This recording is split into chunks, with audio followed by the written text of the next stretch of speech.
This phone changes color. Do you believe? Welcome to Sori World.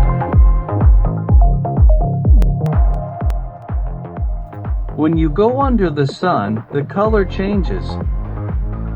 When you go under the shadow, the colors will return to normal.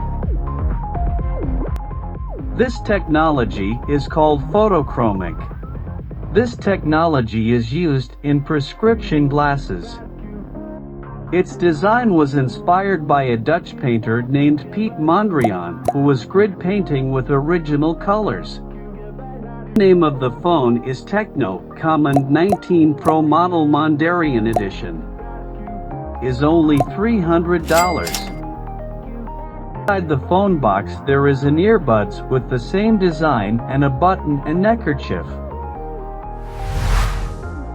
If you're interested in these types of videos, be sure to subscribe to my channel so you don't miss the next videos.